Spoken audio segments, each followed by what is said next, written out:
প্রায় 15 বছর বেহাল রাস্তা, সেই রাস্তা এবার নতুন করে তৈরি হচ্ছে, পড়ছে পিচ। নদিয়া চাপড়ার গ্রামে রাস্তার জন্য বরাদ্দ প্রায় 35 লক্ষ টাকা। দুর্গাপুজোর আগে কাজ শেষের টার্গেট।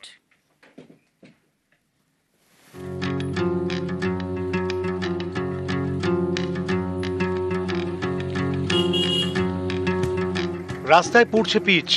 দুর্গাপুজোর আগে ঝকঝকে রাস্তা পাচ্ছে নদিয়ার গ্রাম।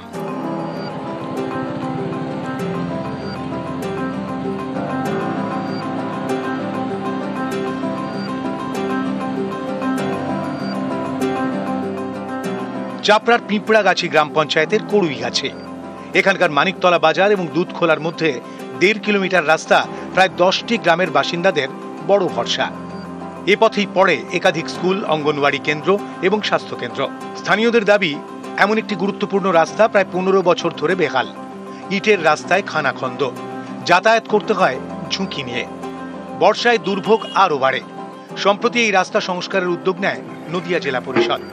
বরাদ্দ করা হয় প্রায় 35 লক্ষ টাকা। এরপর কাজ শুরু। কড়ুইগাছির রাস্তায় পড়ছে পিচ। 700 কিলোমিটার রাস্তা তৈরি হবে, তার মধ্যে এই রাস্তাটিও আছে 446টি রাস্তার মধ্যে।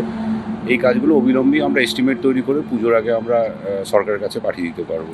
446টার মধ্যে প্রায় 105-6টির মতো রাস্তা আছে যেগুলো কংক্রিট রোড হবে, এবং বাকি প্রায় 330-40টার মতো রাস্তা আছে যেগুলো ব্ল্যাক টপ বা পিচের রাস্তা হবে।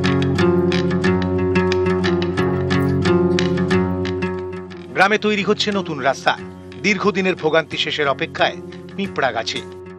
রাস্তাটা তৈরি হচ্ছে অনেক দিন থেকে পড়ে আছে, 10খানা-12খানা গ্রামের লোক এখান দিয়ে যাতায়াত করে। জায়গা এখন রাস্তাটা হয়ে যাচ্ছে, মানুষ সব খুশি হবে। রাস্তাটা দীর্ঘ প্রায় 10-15 বছর বেহাল হয়েছিল, জল কাদা হয়তো, অ্যাক্সিডেন্ট হয়তো।